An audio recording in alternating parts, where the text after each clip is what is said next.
Muito bom dia a todos. Uma das notícias que na semana passada deu muito que falar e que esta semana continua ainda a ser falada por alguns motivos ou pelo ênfase que vai sendo dado a alguns aspectos desse mesmo acontecimento foi a incursão da Rússia a Vinícius.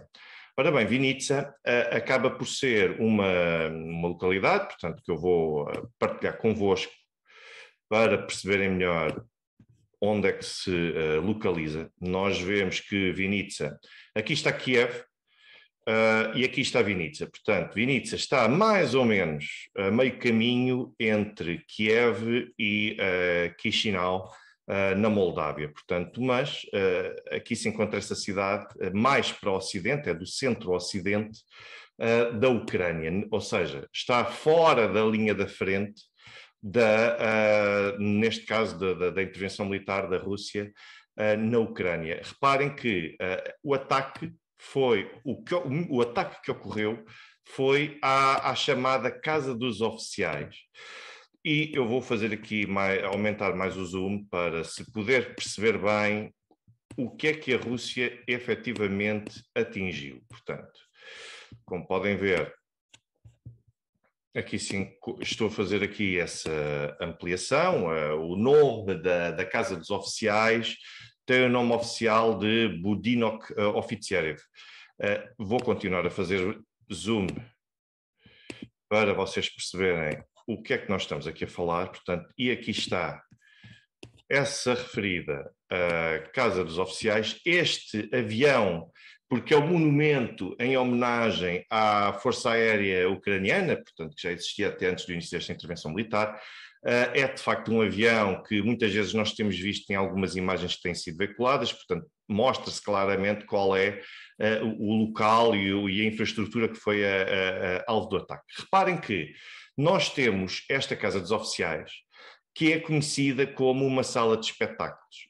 Vejam que tem aqui até uma nota musical para designar aquilo que é uma sala de espetáculos. Esta imagem que vocês aqui veem é desta zona frontal, portanto, é aqui que de facto decorrem os espetáculos, e depois temos aqui dois edifícios paralelos, um ao outro, e perpendiculares face ao edifício principal, e a Rússia atingiu com 2 mísseis estes mesmos dois edifícios que aqui se encontram ao lado e ligados à sala de espetáculos. Mas a sala de espetáculos, se vocês olharem para as imagens que têm sido veiculadas, a casa de espetáculos permanece totalmente intacta. Porquê? Porque não foi alvo dos 2 mísseis de alta precisão da Rússia. Ora bem, é curioso perceber que em Portugal a comunicação social está a difundir a notícia de que a Rússia atingiu aquilo que eles chamam de 2 instalações comunitárias e um centro médico. Portanto, nós estamos a falar de uma notícia que tem sido veiculada e promovida já intencionalmente para que quem ouça esta notícia ou quem lê esta notícia ficar a pensar, bom, os russos atingiram outra vez infraestruturas civis e decidiram matar civis, porque importa também explicar, e esta tese é estranha, pelo simples motivo de que, com base na forma como as notícias são dadas e são apresentadas, faz sugerir, na verdade, que o ministro da Defesa, Shoigu, todos os dias acorda, olha para o mapa da Ucrânia e fica ali indeciso e a tentar decidir, ora bem, qual vai ser a população, qual vai ser o alvo civil do dia e quem é que nós vamos hoje atacar e que seja inocente. Portanto, a Rússia nunca ataca alvos militares deliberados e concretos. A Rússia, de acordo com a comunicação social portuguesa, só ataca pessoas civis, portanto, alvos civis, e nunca se tratam de alvos militares legítimos. E isto é estranho. E é estranho porque não há ninguém que recorte este tipo de informação e que, pelo menos, coloque a questão, então, mas a Rússia só atinge alvos civis. A Rússia não tem interesse em atingir alvos militares. Portanto, tudo é um alvo civil, tudo é um crime de guerra, tudo se justifica que seja que nada disto poderia ter sido atingido. E depois reparem que nestas 2 imagens, aquilo que na comunicação social portuguesa se chama de 2 instalações comunitárias, na verdade, estas 2 instalações comunitárias, que são estas 2 alas ligadas à sala de espetáculos, Essas duas alas foram convertidas em quartel das Forças Armadas Ucranianas, com a entrada em vigor da lei marcial que foi promulgada por Volodymyr Zelensky entre fevereiro e março.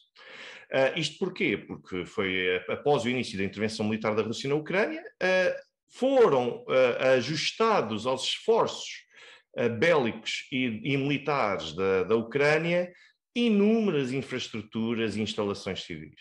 Esta Casa dos Oficiais foi uma delas. Portanto, o edifício frontal nunca foi atingido, naturalmente que sofreu danos porque está logo ali nas proximidades, mas aqueles que foram atingidos verdadeiramente foram as duas instalações comunitárias, onde se inclui, inclusivamente, uma parte das instalações tinha dedicados também alguns elementos e acessórios destinados também para fins médicos, uma vez que também se tratava de infraestruturas militares. Mas não era um centro médico, não era uma maternidade, como até cheguei a ler em algum sítio, que eu já não me recordo qual. Ora bem, aquilo que eu pergunto é, se nós olharmos para o mapa, nós vemos onde é que está implantada esta sala de espetáculos. Imaginem mais ou menos que seria quase o equivalente ao Coliseu de Lisboa.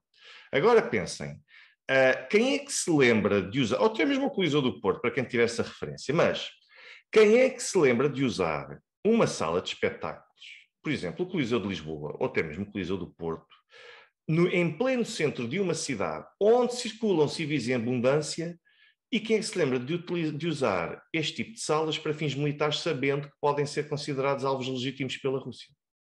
Ou seja, provavelmente só toma uma decisão destas quem acredita que pode usar os civis como escudo de proteção. Ou seja, basicamente, alguém que acredita que pode beneficiar, que com a presença de civis a rodear as instalações, que pode naturalmente sentir-se protegido porque acredita que há uma menor probabilidade de ser atacado. Isto levanta uma questão que eu já estou farto de debater aqui e que muito pouca gente se recusa a discutir aqui, que é por que razão é que ninguém condena Volodymyr Zelensky e Kiev pelo facto de estar a utilizar infraestruturas civis e a usar civis como escudo para poder garantir que os militares não são atingidos.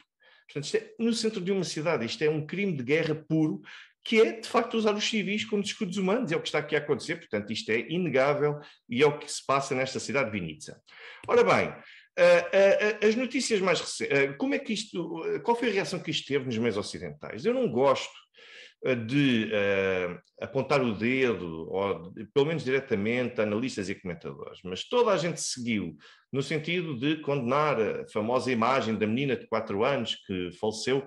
Eu julgo que a menina terá de facto falecido enquanto dano colateral, lá está, uma consequência de se utilizarem civis como escudos militares, mas uma vez que a Rússia utilizou mísseis de alta precisão, eu acho improvável que a menina tivesse sido diretamente atingida. Aliás, não é por acaso que a mãe dela, a mãe da menina, sobreviveu, está ferida, supostamente, não é?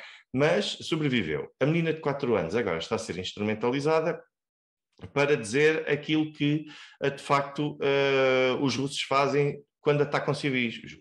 Uma coisa é a Rússia assumir alvos civis ou atacar alvos que são deliberada e exclusivamente civis, ou seja, não existe um motivo militar, não existe uma razão, um objeto militar para poder ser atingido, nem sequer de forma rebuscada é possível estender a interpretação para poder considerar que aqueles civis morreram porque eram considerados militares. Isso é uma coisa.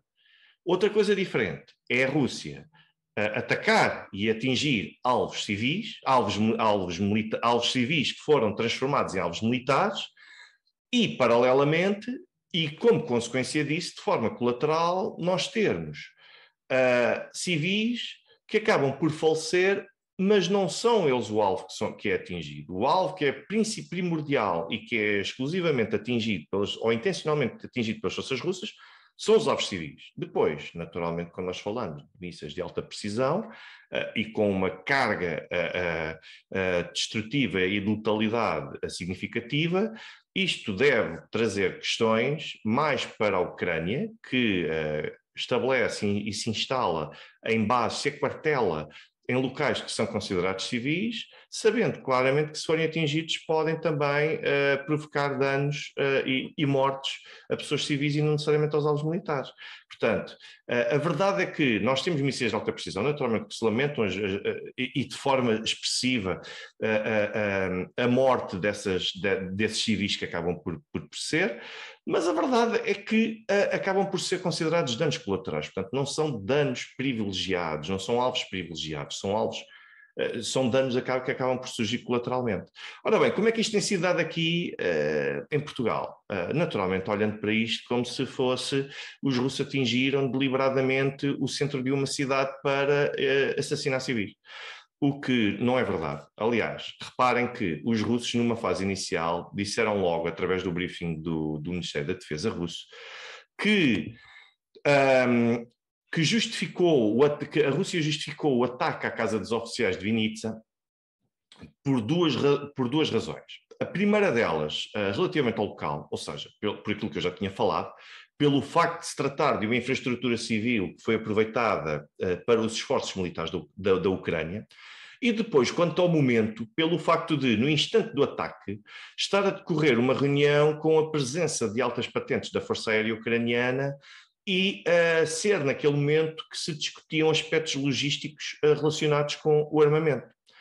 Ora bem, como eu referi, como é evidente, por mais que se atinja um alvo em cheio, e a Rússia disparou os tais referidos mísseis de alta precisão, que derrubaram os 2 edifícios laterais e deixaram a sala de concertos intacta, por algum motivo será, mas se locais civis são utilizados para esforços militares, e é importante nós nunca abandonarmos esta ideia, insistirmos nesta ideia para se compreender de uma vez por todas, e se são utilizados intencionalmente para esforços militares por se tratarem de locais rodeados de civis, é natural que o impacto acabe por causar danos colaterais nos civis. E por cá, eu não vi, mas depois, mais tarde, acabaram por mostrar essas imagens. Nuno Rogério, na passada semana, já nem sei em que dia foi, o Nuno Rogério disse que a alegação russa de que estava a decorrer uma reunião de altas patentes da Força Aérea Ucraniana era mentira. E com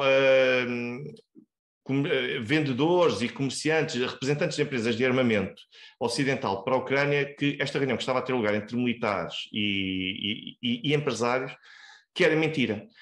E Rogério disse apenas, é mentira, isto é mentira. Mas quer dizer, então se é mentira, então qual é que é a verdade?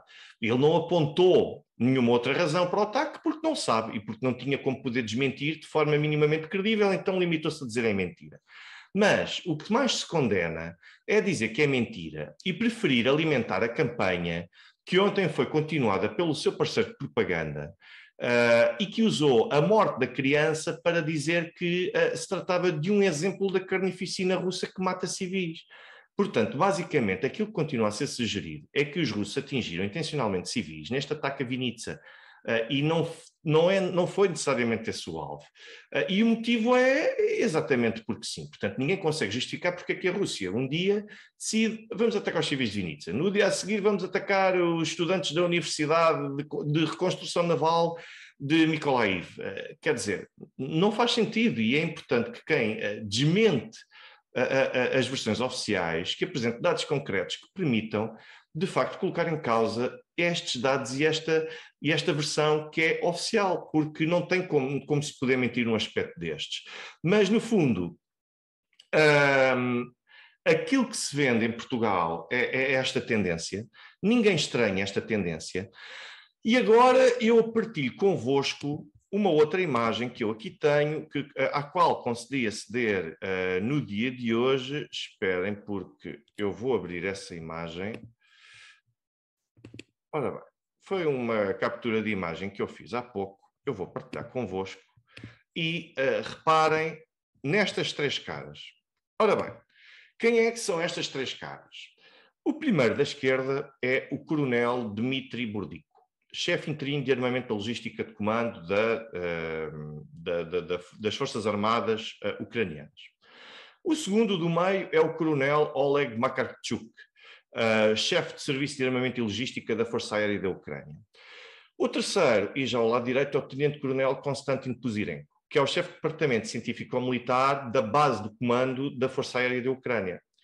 Ora bem, aquilo que nós vemos são, basicamente, 3 das vítimas que morreram porque se encontravam no decurso deste ataque russo, porque se encontravam naqueles edifícios paralelos e se encontravam reunidos. Estes são pelo menos 3 que já foram conhecidos, importa perceber quem são os outros, e será muito provavelmente difícil de saber quem é que serão possivelmente os representantes das empresas da indústria de armamento, uma vez que não são propriamente quadros que estejam inscritos e que estejam inseridos na estrutura dos Estados. Portanto, conseguir dar conta de que uma determinada pessoa desapareceu num determinado contexto torna-se muito mais complexo.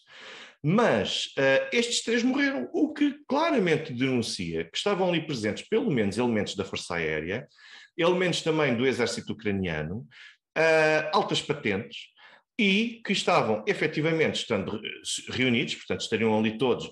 Duvido que estivessem ali a tomar o seu café e que decidissem reunir-se para tomar um copo, todos eles. Estariam ali com algum propósito, para estarem ali reunidas essas altas patentes num quartel que foi adaptado e não num quartel ou numa base militar ajustada. Eu avanço até, portanto, isto basicamente aponta para que a verdade esteja na versão que foi contada pelo porta-voz do Ministério da Defesa da Rússia na passada semana, e não para aqueles que continuam a insistir em vender aos portugueses um conjunto de realidades que são completamente alternativas e que são manifestamente falsas. E o pior, e o que mais me choca, é saber que existem factos que são muitas vezes avançados e que são puramente falsos. E estes são alguns deles, dizer que é mentira que estivesse a decorrer uma reunião. Bom, mas é mentira porquê? Porque estavam numa pausa, ou seja, a reunião já não estava a ter lugar, mas estavam lá todos presentes porque já se tinham reunido. Vamos lá ver, se nós queremos prender-nos a este tipo de preciosismos, então convém fundamentarmos e sustentarmos com factos, não é só dizer é mentira. Não, os russos só estavam a atacar civis. Então e porquê é que estes 3 morreram? E porquê é que só os 2 edifícios laterais da casa dos oficiais é que foi atingida e a sala de espetáculo já não foi? Vejam o grau de dano causado num dano colateral, em danos colaterais que foram sofridos pela casa de espetáculos, e vejam como os outros 2 edifícios e as 2 instalações que se encontravam anexas à sala de espetáculos foram completamente dizimados, e percebem claramente o que é que foi alvo de um ataque aqui e não foi. Portanto, e eu até digo mais, no domingo foi avançado que o presidente Volodymyr Zelensky tinha afastado a procuradora-geral da Ucrânia, a senhora Irina Venediktova, e também o líder do Serviço de Informações Interno da Ucrânia, o senhor Ivan Bakanov. Qual é que foi dada a razão? Foi dito que Volodymyr Zelensky justificou o afastamento de ambos com o facto de se tratarem de atos de traição e de terem vários casos de conluio de ucranianos com os serviços de informações russos. Ora bem, isto em primeiro lugar não me surpreende pela seguinte razão. A Ucrânia é de facto um dos países mais críticos, é o país mais corrupto da Europa, já foi reconhecido até pela União Europeia, que era o país mais corrupto da Europa.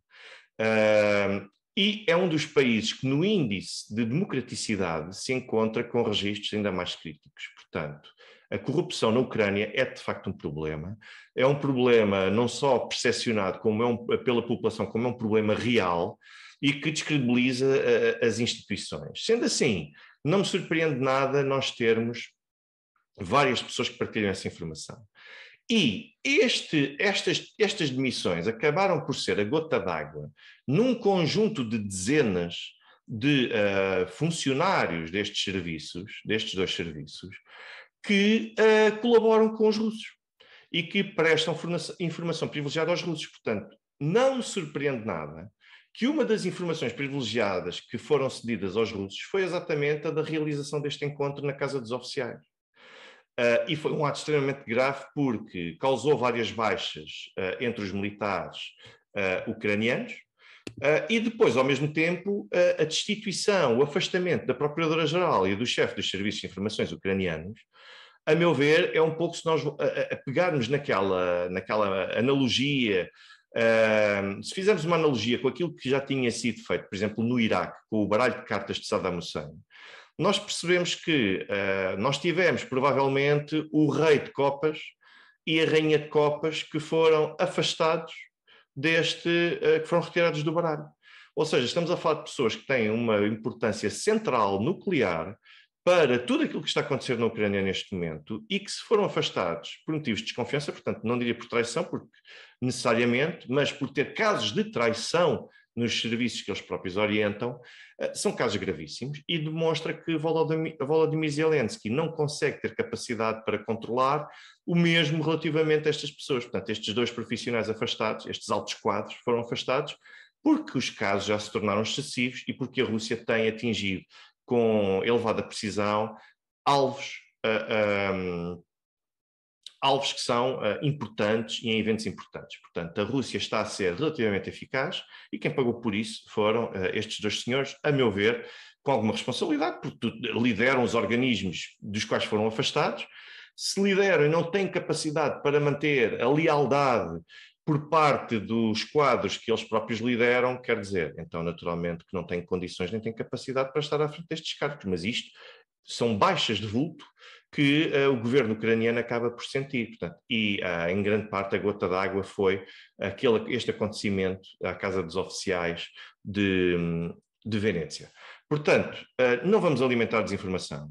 Vamos parar com estas questões de querer mostrar que tudo o que vem do lado russo é negativo, que a Rússia nunca tem qualquer vitória, que a Rússia só quer atingir civis, e vamos começar a analisar os dados e a realidade efetivamente como eles são. Eu acho que as pessoas merecem isso, as pessoas não merecem desinformação, não merecem uma narrativa alternativa que foge a tudo aquilo que é realidade. Um bom dia a todos.